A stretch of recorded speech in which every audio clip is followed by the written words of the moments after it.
Existence means control. In order for something to exist, in order for it to be, in a full and appropriated sense, that thing has to be given first, in the form of an experience as a whole. When I say given, this should be understood in the sense that we can only find things as already being there, in the world. The fact is that the things can only be found when they are attended to, and this means that fundamentally speaking, they are beyond one's control. Even if one can control them, first they have to be. In other words, the nature of control is seen as something beyond our control. One is not their creator, thus one's experience as a whole cannot be controlled. Take the 5 aggregates as an example. Their nature is to appear, disappear, and change while standing, at their own accord. It is only with assumption that this characteristic is obscured.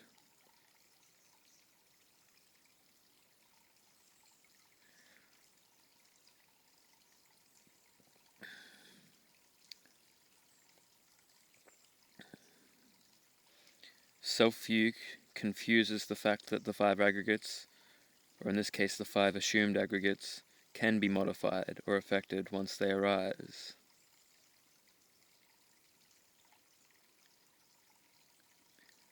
Self is fundamentally a notion of mastery over things. The self then, as a master, appears as something different, something apart from the 5 aggregates.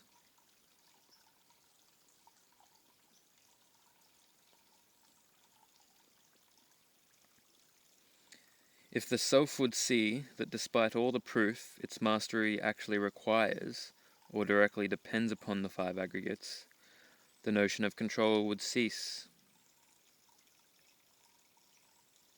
For a Patujana, it is not enough to see this once. It is only with the repetition of this insight, achieved through effort, that the habitual view of control will disappear and be replaced with the view of an inherent lack of control, the view of impermanence. When it is seen that impermanence underlies every project of the self ceases to be self, since without its mastery, selfhood cannot stand. It becomes clear that self cannot possibly exercise any fundamental control over their appearing, disappearing, and change while standing.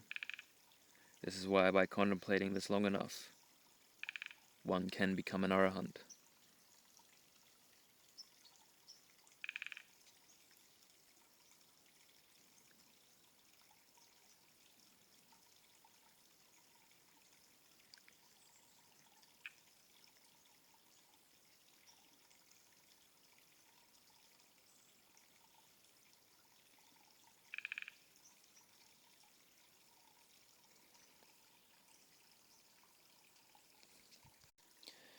With birth, death applies. Naturally, it is possible for one to regard and understand, to a certain extent, birth as something which has happened to him a long time ago, even without having the actual memory of the event. However, this kind of limited understanding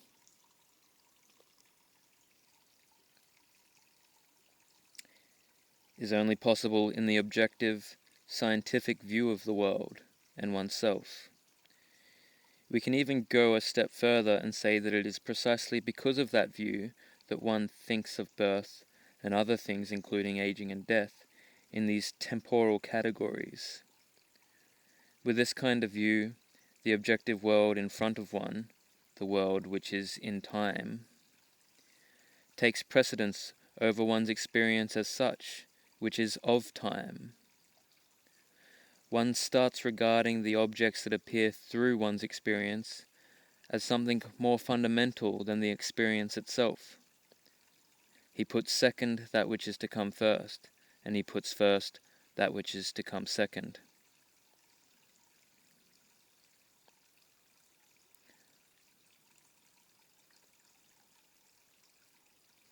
As a result of this, one starts regarding oneself objectively as also being in time. Thus, time develops into a category which has become external to everything, and all of the things appear as being within it. Time as a phenomenon in one's experience is regarded as more primordial or permanent than the experience of things. The things seem to come and go, while the sense of time stays. Therefore, one sees that others are born, their event of birth occurs in time when he observes it externally. But because he views himself externally too, he naturally, in conformity with his view, comes to assume that his birth has also occurred some time ago in the past. One also assumes, since he can see it in his everyday experience, that death will happen to him in that same external sense, as it happens to others all the time. By regarding things in this way, he, as an individual, does not feel threatened by any of it. Until the actual death comes, of course. So we can see that one doesn't adopt this objective view voluntarily. When ignorance is present, the view is developed naturally, as the quickest way of offering one assurance from a threatening world. The world and one's experience becomes explainable and measurable. One has regained control.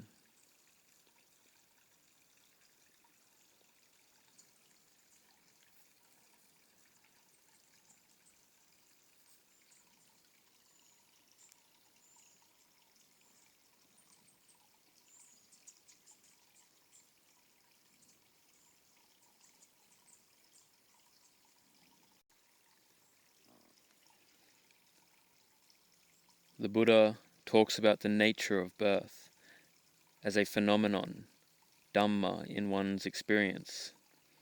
He does not refer to birth as an occurrence in time, upon which even Patujanas cannot agree.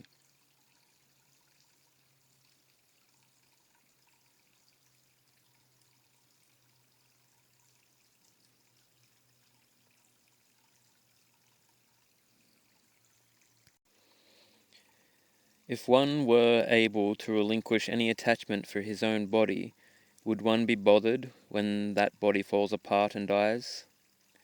It is because one affirms that manifestation of the five aggregates, through desire and lust for them, that the manifestation exists.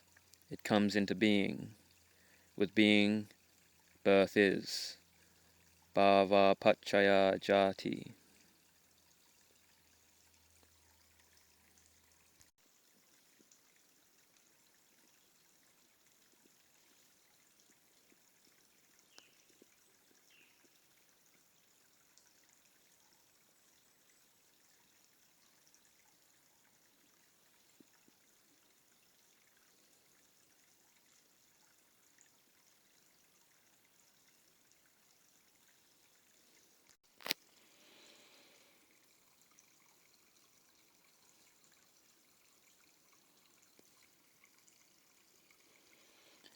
There is what is given, and what is offered, and what is sacrificed.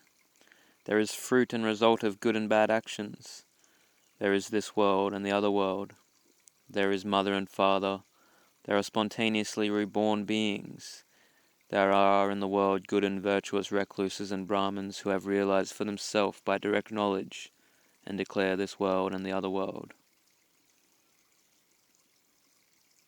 This easily overlooked passage offers a very acute description of an authentic attitude of a Patujana.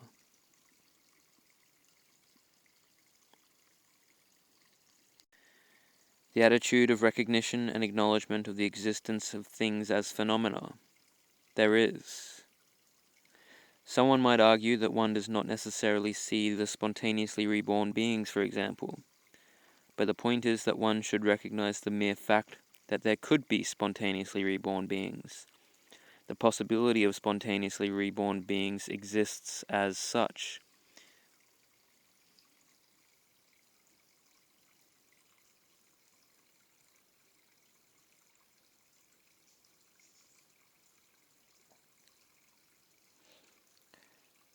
This attitude thus discloses the priority of the phenomenal nature of things, of one's experience, over any other view which does not assert that priority.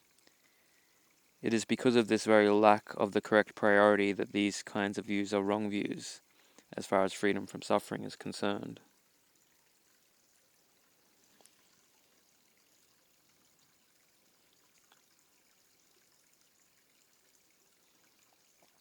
There are fruit and result of good and bad actions, means I am responsible for what I do. Similarly, there are recluses and Brahmins who have realized for themselves the direct knowledge, means freedom from suffering is possible, and if I don't pursue it, I myself am responsible for that. By not pursuing it, I am responsible for remaining there where suffering can arise. I am responsible for my suffering.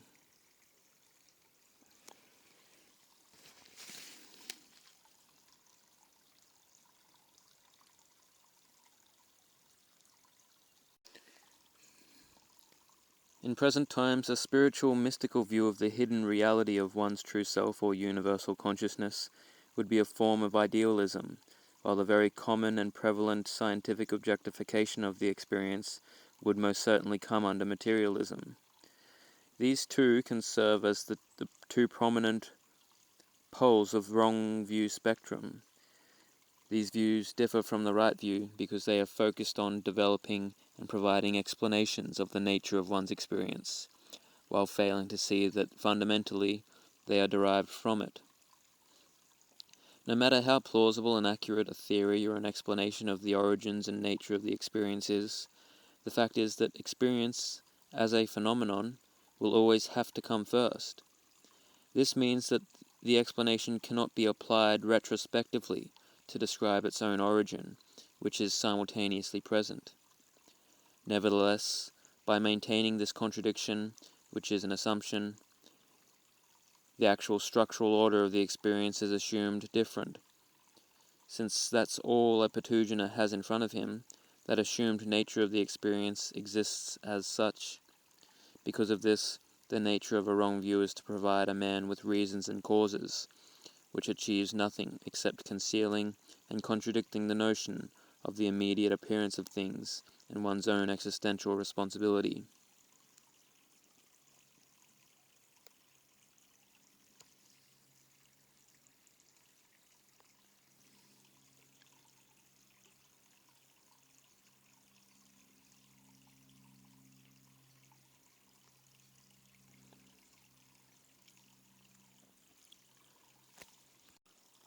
Inauthenticity remains for as long as there is a view which places itself over the experience as such, as something which is more primordial in itself, the reality behind or beneath the appearance, the molecular structure of the world, again, beneath the things in the way we encounter them in the world.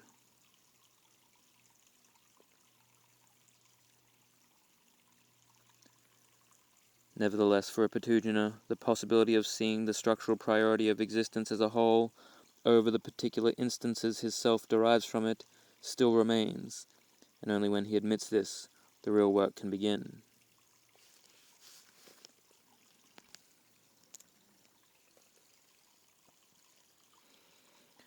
Only with the development of the rudimentary notions of authenticity through the practice of mindfulness and restraint and reflection can a Patujana begin to notice, little by little, the nature of his experience as a whole. Phenomena can start to appear. It is only in this way that one can understand what is meant by the being of things, which is nothing fundamentally different than the being of myself.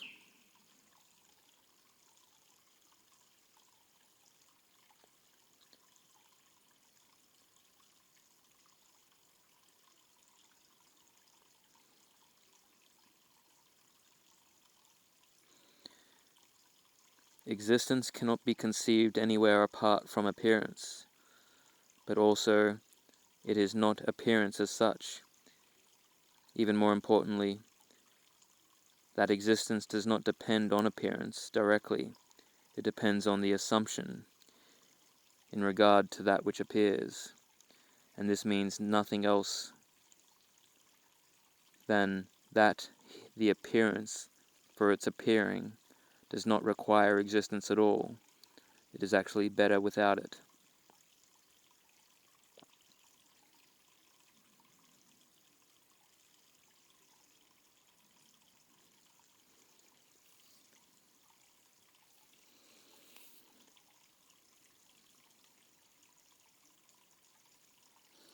Upadana is defined by the PTS Pali English Dictionary as follows: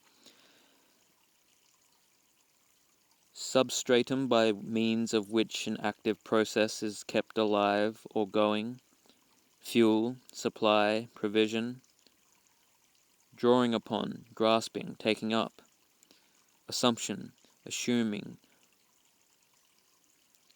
means to adopt, to take in, to take upon oneself, to take for granted. The nature of the assumption in general can be described as follows. The assumption takes its object for granted, and it does so without having knowledge of whether that thing which is being taken up actually is in the way that it is taken up. As a matter of fact, not having a knowledge of this is the fundamental prerequisite for this assumption to manifest, because if the object is known for what it is, there wouldn't be a need to assume it for what it is. Knowledge and assumption, vidya and upadana, are mutually exclusive. However, upadana is there as pancha upadana kanda, which means that the assumption of what the five aggregates are precedes that which the five aggregates are. In this way, the beginningless avidya puts the assumption first, as something in front, something more fundamental than the five aggregates which are taken up. This is done in direct violation of the fact that upadana cannot be anywhere apart from the five aggregates, that it actually requires them for its existence. Thus, assumption assumes priority over that which is already there. That assumed assumption, or taking for granted that which is taken for granted, becomes the Patujana's norm of things. Existence, it measures them according to what it thinks they are, not for what they are. The extent of the assumption determines the extent of this measure, the existence. Upadana Pachaya Bhavo.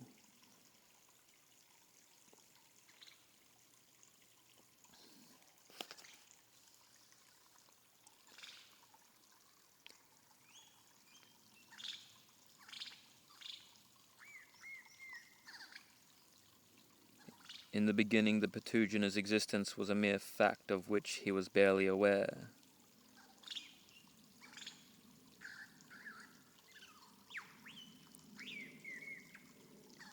And this fact represented his thoroughly inauthentic self. However, now his existence has not only appeared for him, it was seen that existence cannot even be conceived without that which appears. In this way, the roles were slowly reversed, and the priority of existence over the appearance of things has faded.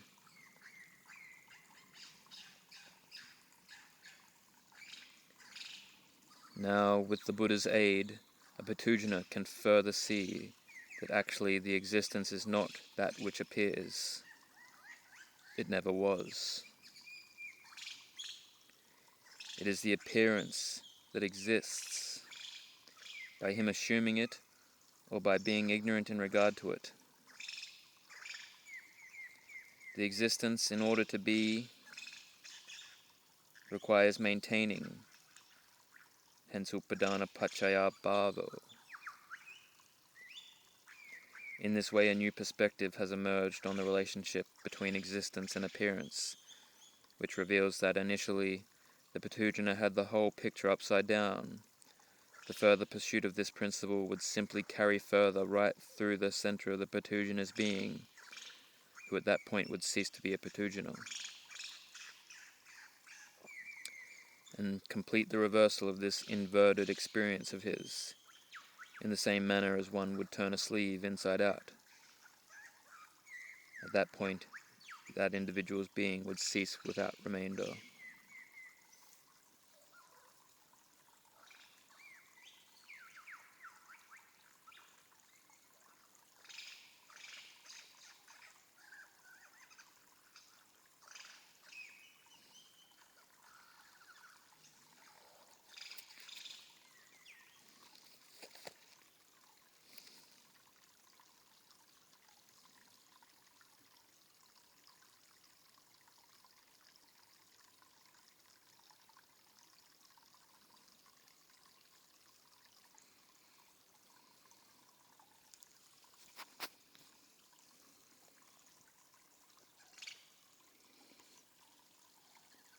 Paticca Samuppada is a principle of timeless dependence, i.e., existential superimposition.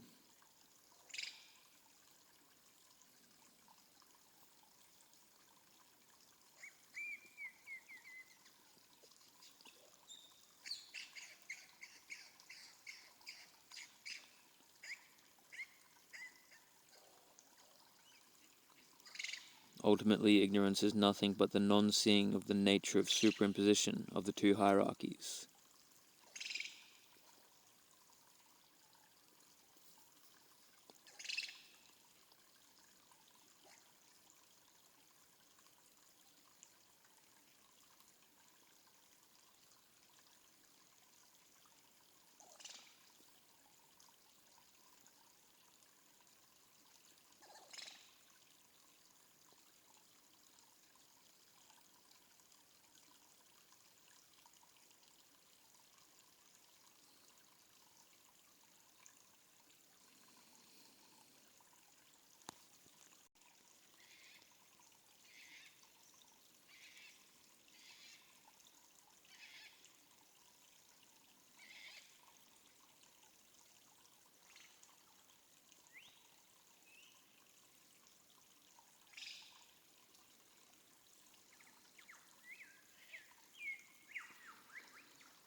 That thing which was regarded as self does not disappear upon realization of anicca and dukkha. It changes direction, so to speak, and becomes not self, anatta.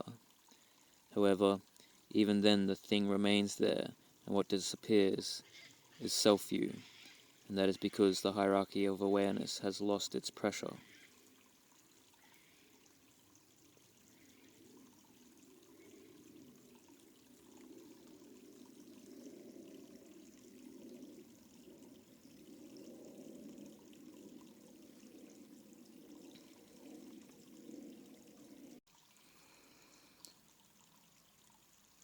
Knowing infinity as something present, arisen, but impermanent, for the very reason that it has arisen on its own accord, clears the mind of any obstructions, any superimposed interferences with the infinite structure.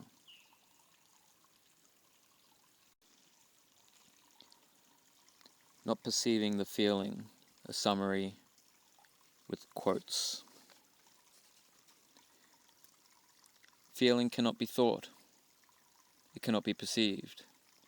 What one perceives is one's perception. What one feels is one's feeling. Feeling and perception are simply there, superimposed, independent and different in nature.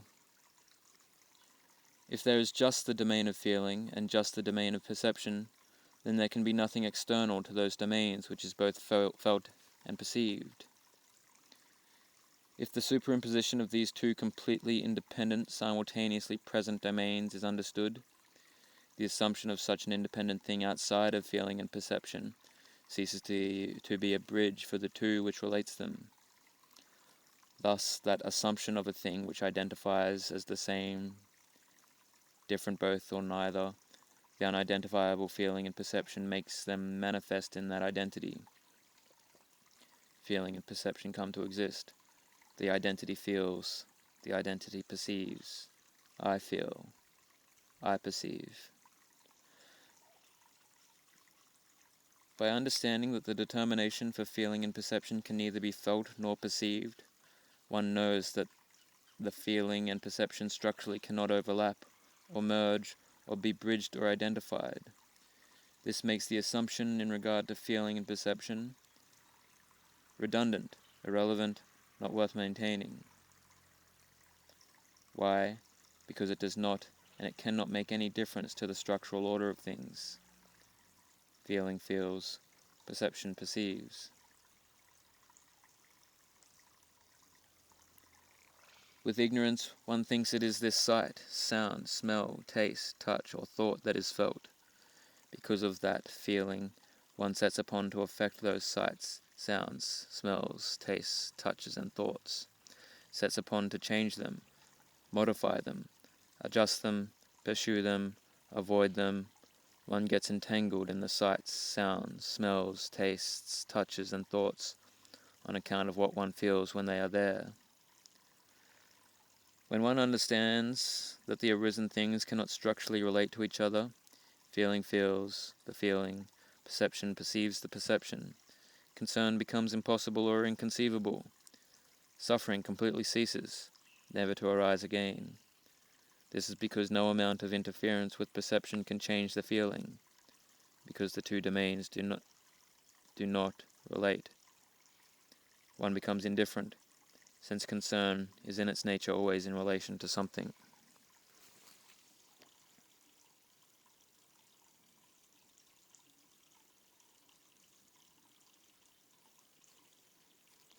Majjhima Nikaya 43. Friend, feeling and perception and consciousness, these things are associated, not disassociated. It is not possible to separate them, and by separating them point out the difference between them. What one feels, that one perceives. What one perceives, that one cognizes. Therefore, these things are associated, not disassociated. It is not possible to separate them, and by separating them point out the difference between them.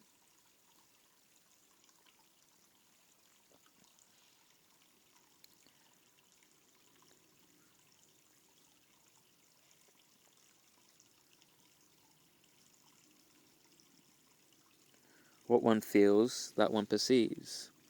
Thinking that it is the same thing that one feels and simultaneously perceives means one assumes that same thing is independent of that feeling and perception. That thing is. Thinking that it is a different thing that one feels and simultaneously perceives means one assumes that different thing as independent of that feeling and perception. That thing is. Thinking that it is both the same and different thing that one feels simultaneously perceives means one assumes that both the same and different thing as independent of that feeling and perception. That thing is. Thinking that it is neither the same nor different thing that one feels and simultaneously perceives means one assumes that neither the same nor different thing as independent of that feeling and perception. That thing is. Thus, through the assumption, one identifies that thing.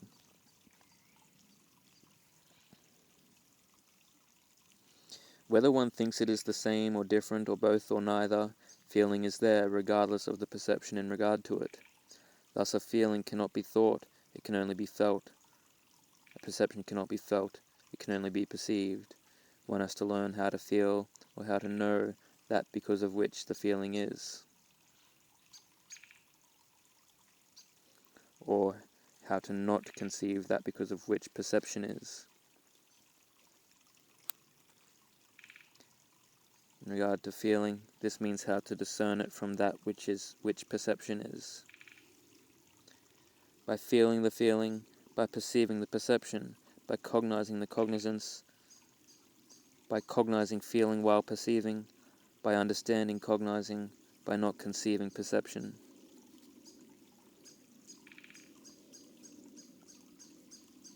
If the superimposition of these two completely independent, simultaneously present domains is understood, the assumption of an independent thing outside of feeling and perception ceases to be a bridge for the two. The thing which is being identified is that bridge, and feeling and perception meet or come together because of it.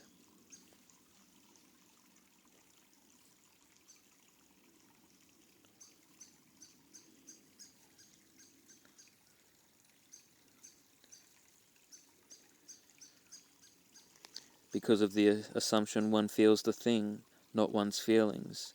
One perceives the thing, not one's perception. By doing so, one conceives things different to what they are. When those things change, one suffers.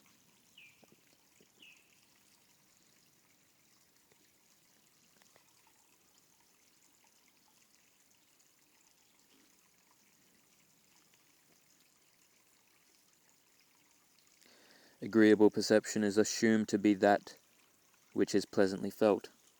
Disagreeable perception is assumed to be that which is unpleasantly felt. Neutral perception is assumed to be that which is neutrally felt.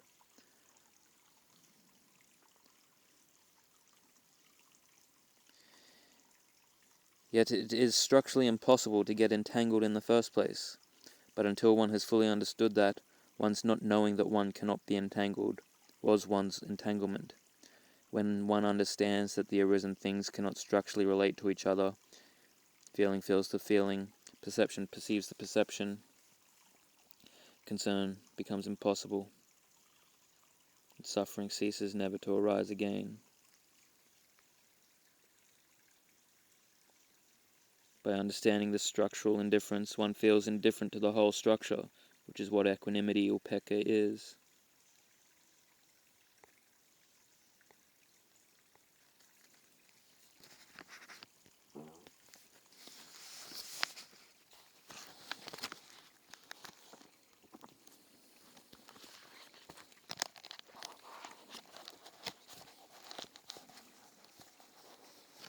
Resistance and designation, summary and quotes.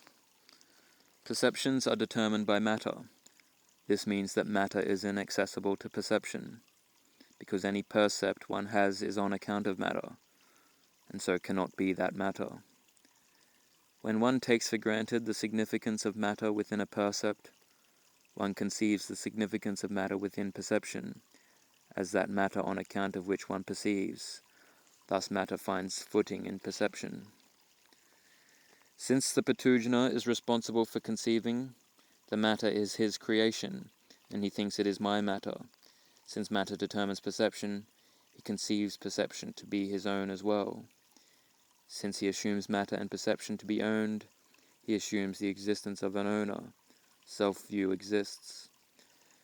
When he ceases to conceive a percept of matter as matter, knowing instead that matter is inaccessible to perception, he ceases to regard it as his own. He is not responsible for that matter, as he was responsible for conceiving it, so it cannot be his. Ceasing to regard matter as his own, he ceases to regard perception and the other aggregates as his own, as perception is determined by that matter which he does not own. He therefore ceases to assume and own a creator of experience. Self-view ceases.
With name and matter as condition, contact.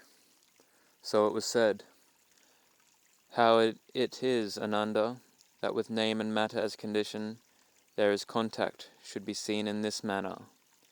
Those tokens, Ananda, those marks, those signs, those indications by which the name body is described, they being absent, would designation contact be manifested in the matter body?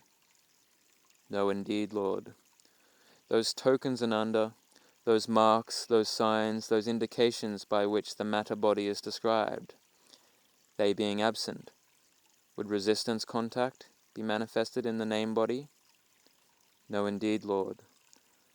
Those tokens, Ananda, those marks, those signs, those indications by which the name body and the matter body are described, they being absent, would either designation contact or resistance contact be manifest? No, indeed, Lord.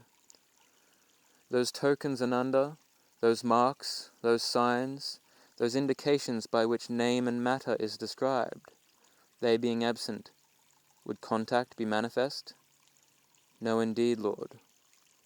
Therefore, Ananda, just this is the reason, this is the occasion, this is the arising, this is the condition for contact, that is to say, name and matter. Digha Nikaya 15. Matter is required for name to be present. If there would not be that which is named, name would not be able to arise. If, on the other hand, name is absent, matter would simply be inconceivable. Thus there is no name without matter, and there is no matter without name, hence name and matter. In this way, name designates the resistance, and matter resists the designation. Without name, there would be no body, there would not be any designation manifested in matter, body. But without matter, body, there would be not any resistance manifested in the name, body. It is these respective manifestations of designation and resistance that are the Patujana's problem. With name and matter, he assumes that it is this matter that is designated. Through that assumption, designation manifests in that matter body. Upadana Pachaya Bhava. In this way, one's matter is designated, one is contacted. With name and matter, he assumes that it is this name that is resisted. Through that assumption, resistance manifests in the name body. In this way, one's name is resisted, one is contacted. He assumes that it is this matter that is designated. He assumes it is this same matter that is designated and is the condition for name.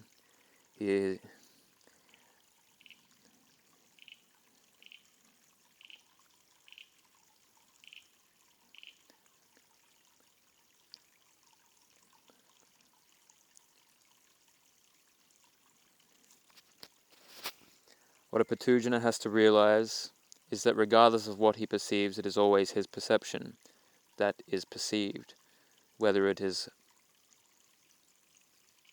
earth, water, fire, air, or anything.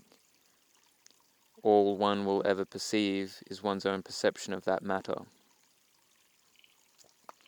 This is saying nothing else than matter is and always will be outside of one's reach, outside of that which has appeared.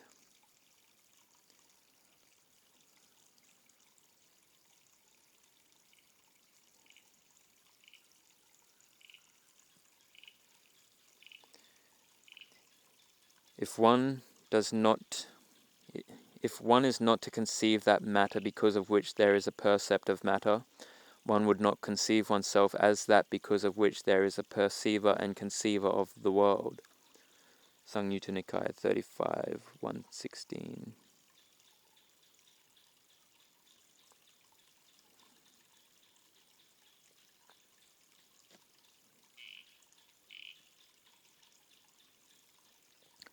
Matter can never be perceived, but it can find footing in that which is perceived, or felt, or intended.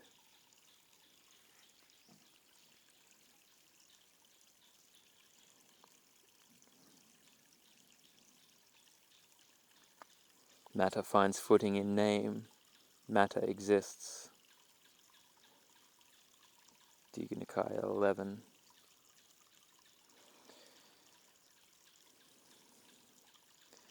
It would be as wrong to say a feeling is perceived as it would a percept is felt, which mixes up sanya and vedana.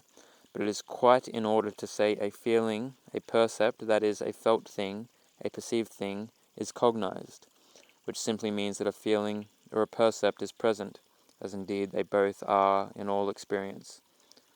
Strictly speaking, then, what is cognized is nama rupa, whereas what is perceived or felt is sanya or vedana, i.e., only nama.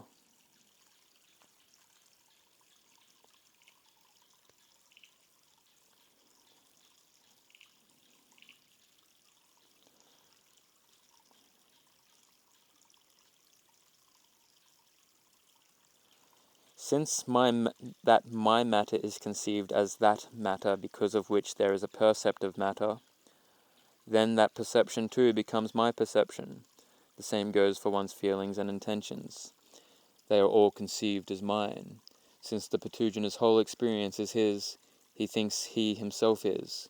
The self-view, the view of self exists. That's how the sense of the mind leads to the sense of self. When consciousness does not indicate any me or mine, that matter because of which there is a percept of matter does not manifest itself in that perception or feeling or intention. It does not manifest itself in name. Thus, in perception, there is only perception. In the seen, there is only that which is seen, namely, the seen, heard, smelt, tasted, or touched, or thought.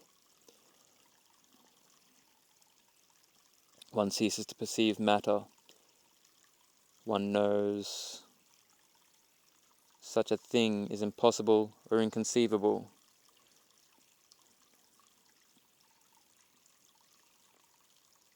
Once there is matter, there is perception, or feeling or intention, there is non-indicative consciousness.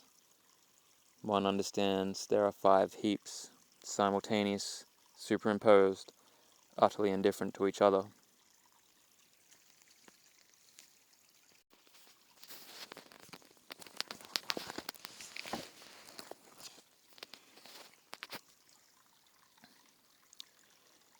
Determining determinations.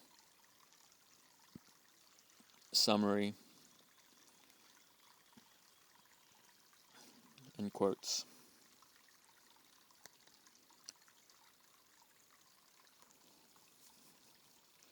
Determinations are that because of which one perceives, feels, and cognizes.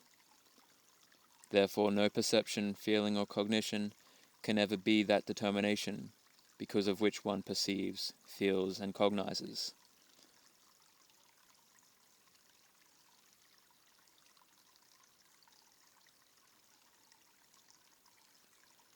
Not understanding that there is nothing external to the aggregates, the Patujana assumes that there exists something external to that feeling, perception, and cognition, which is felt, perceived, and cognized. The experience as a whole. This external thing is taken or conceived by the Patujana to be the determination for the feeling, perception, and cognitions. But since in reality there is only feeling, perception, and cognitions, this assumed external determination of the feeling, perception, and cognitions must itself be a feeling, perception, or cognizance. Through conceiving, determinations or matter find footing in feeling, perception, and cognizance. In other words, determinations exist for the Patujana on account of his conceiving of feeling, perception, or consciousness as the determination of feeling, perception, and consciousness. Their existence is a mistake, but they exist as a mistake. With ignorance as condition, determinations manifest. One determines one's assumed determinations by assuming a feeling, perception, or cognizance to be that because of which such determinations are there, namely, the real determination, matter. That because of which the real determinations are cannot be determined, i.e. one cannot get under the real matter and influence determine it with one's intentions. One cannot even perceive or attend to the real matter, because the body and elements determine nama. Understanding the determination, one will cease to assume that it can be accessed, intentionally influenced, perceived, felt, or cognized. With the cessation of the assumption of access to determinations, one will cease to assume perception, feeling, or cognizance to be the determination. Ceasing to assume perception, feeling, or cognizance to be the determination, determinations cease. With the cessation of determinations, the assumed aggregates cease.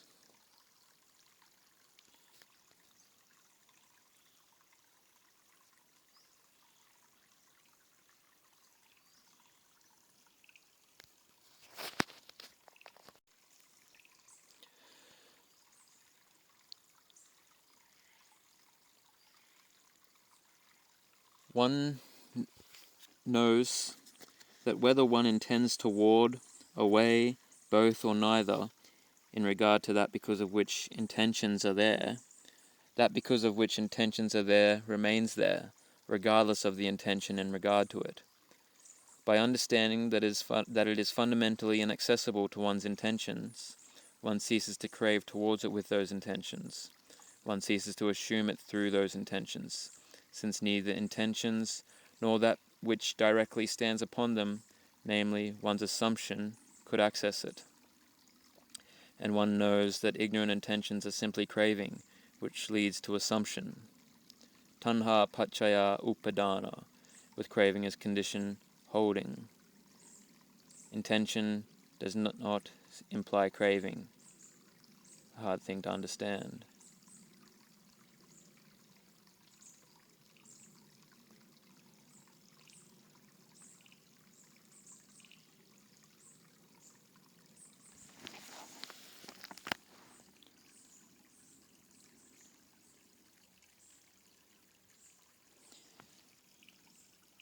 If one thinks there is that because of which intentions are there, which is inaccessible to those intentions, that thought stands for that because of which intentions are there. And through that thought, one assumes access to that inaccessible exists. If one knows that regardless of what a thought or intention stands for, it can never step outside of its nature, one can only think one's thoughts, perceptions perceived, or intend one's intentions, not that because of which that thought intentions are there, one ceases to assume that which that intention stands for, because of which intention is there. Thus intentions remain, while attempts to access fade away, since one sees them as pointless and loses interest in them. When those attempts are thoroughly subdued, the assumption of that which was assumed accessible through those very attempts disappears too, never to return. The only reason why assumption can be made redundant is because it was redundant in the first place. Not knowing that it was redundant makes it necessary until it ceases to be so. The reason why assumption prevents itself as necessary is because it assumes that which is necessary in one's experience, namely the five aggregates. Thus, the five aggregates, which are necessary in one's experience, come to exist through the assuming of them as that which is necessary in one's experience. But since they are necessary in one's experience, assuming them as necessary in one's experience is not necessary. But until one knows that assumption will exist.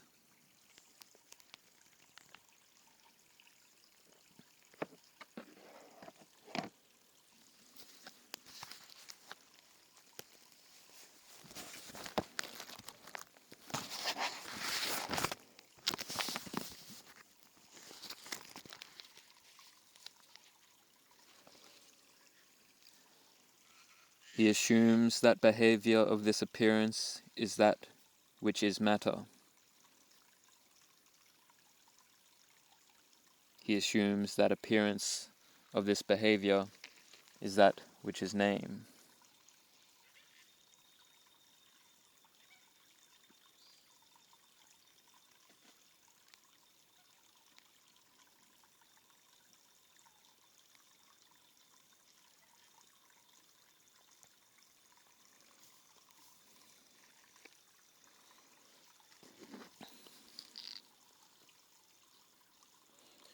If the I in the body is not self, it has to be out there or below one's feet, with the tree out there that one sees in the world of matter. Ownerlessness is the result of things ultimately being outside of your control. Things are there. Just look at your experience as a whole. Single, vast, ambiguous, phenomenal, present, together with elusive sense of self, and just determine that the whole thing is impermanent and unpleasurable. Then do it again, again, again.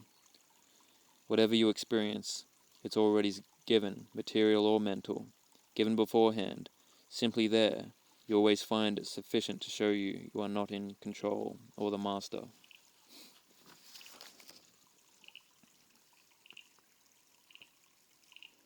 There's no perception outside the context of eye and forms, ears and sounds, noses and smells, mind and thoughts,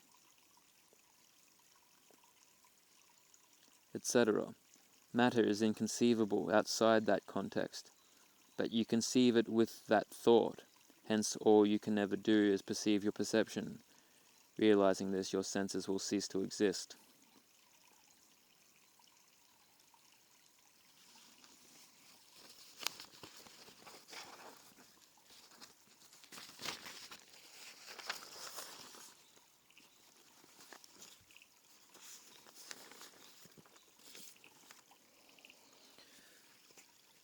One either restrains, is strong enough to take the pain of sensuality, or one doesn't, is not strong enough at that time to take the pain of sensuality, so he gives in. In this way, the practice of restraint builds mental strength. The more one restrains, the stronger one becomes. One has to move forward, despite all odds.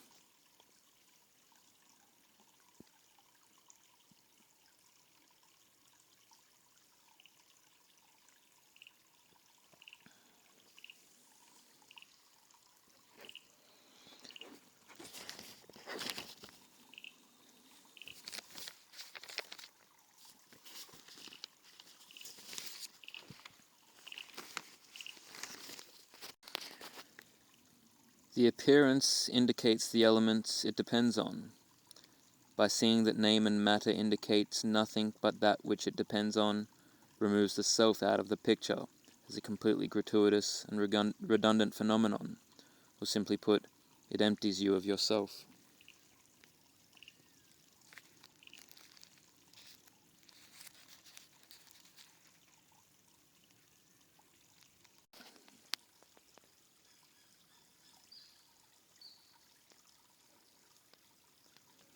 As an aggregate, consciousness is outside with the matter. Not of course literally with it, since their respective domains cannot merge, but it is as external as matter, or rather, the internal characteristic of consciousness is fundamentally external. Thus, in order for a thing to appear or to persist, it has to be given, which means consciousness has to be there superimposed with the matter. When this is seen, then anything internally taken as mine becomes not mine, and consciousness cannot ever be seen or accessed through a sense, since it structurally precedes any and all of them. Like the breath. The point of meditation is to remain present as much as possible. Present or mindful of whatever is already there, feelings, perceptions, intentions. Not interfere with it or deny it, or try to replace it. Just discerning the enduring presence of the arisen experience, emotionally, perceptually, and intentionally. That kind of composure can then be spread out over one's entire day, even when a person is not sitting down to meditate.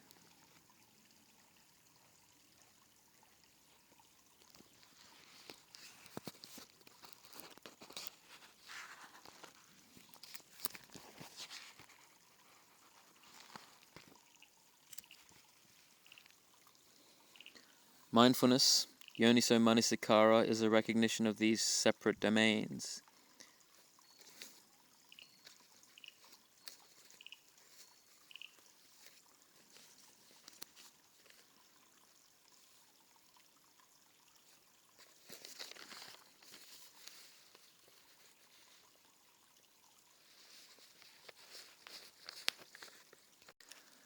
If matter can no longer appear, the perception of infinite space seems to be the only option for the consciousness.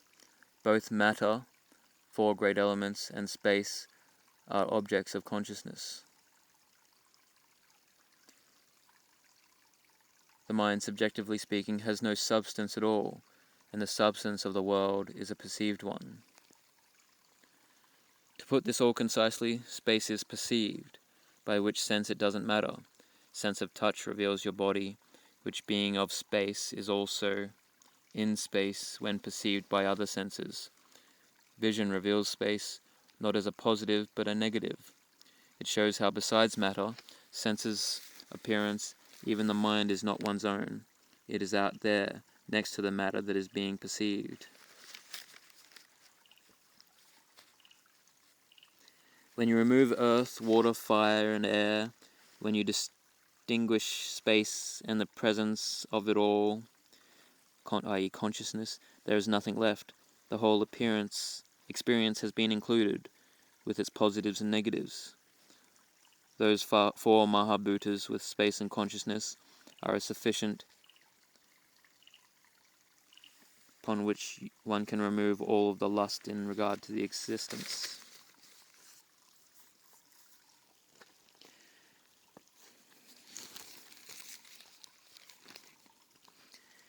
Name as the appearance of behavior, and matter as the behavior of appearance, nama rupa as designation and resistance. In the appearance there is only appearance, behavior behaves, and appearance appears. Or as resistance resists, and a designation designates. In this way, behavior does not manifest in appearance, and appearance does not manifest in behavior, or behavior does not contact appearance, appearance does not contact behavior. Matter is known from behavior, and is known from appearance. Matter matters, name names. Apart from the indifferent simultaneous presence of behavior and appearance, there is no relationship between the two, and that is the very reason why freedom from both is possible.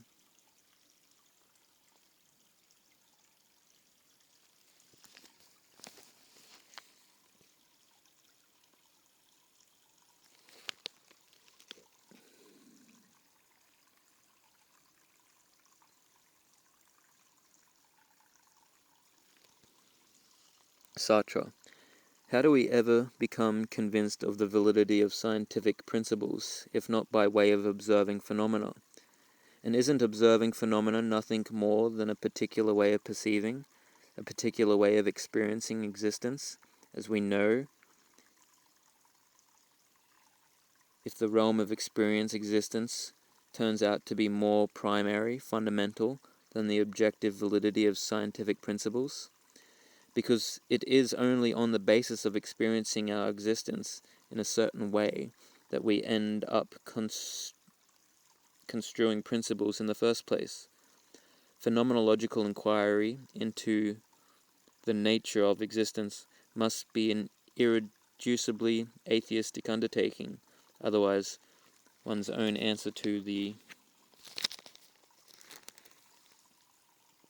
question of what is existence is inevitably preordained by one's a priori idea of God, in which case one's question is not a question at all. It just confirms preconceptions. Bad faith is wrongly grasping conditioned will, using it as an excuse. In good faith, understand the facts while not feeling a contradiction by arousing effort.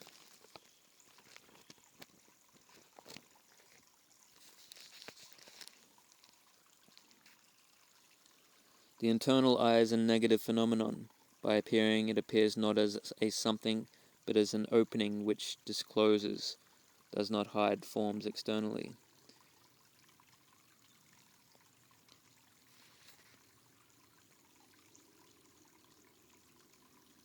The most difficult negative sense to see is the mind itself, and that is because the positive aspects of mind, thoughts, are negative when compared to the other senses.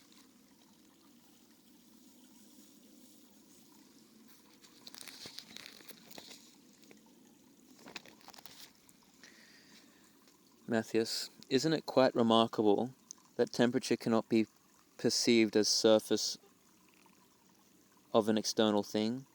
It's always diffuse and filling.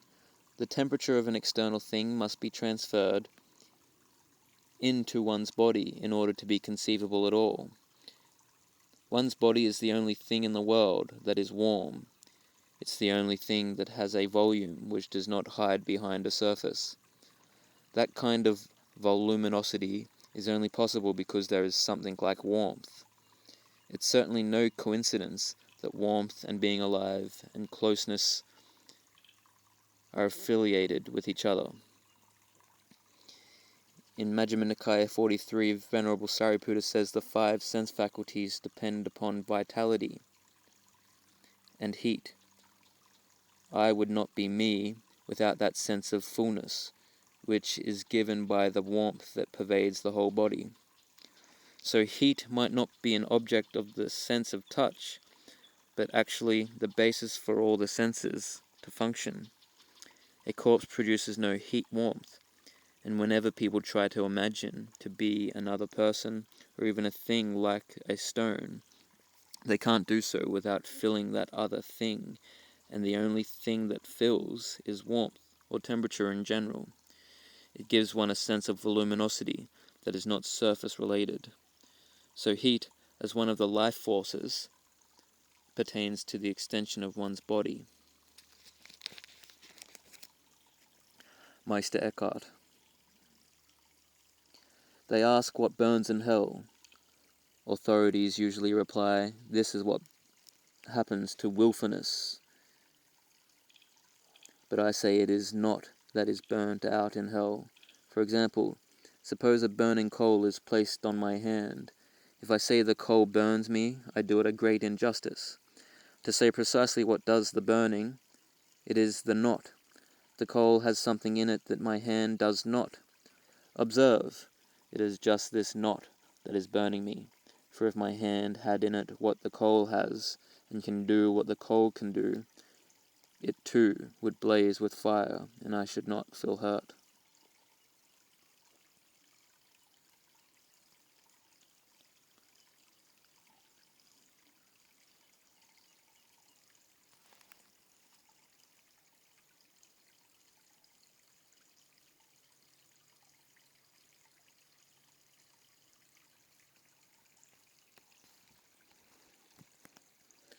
Strangulating the arm, then there is no contact. When you touch something, a dead arm quite literally loses consciousness and will in time fall off.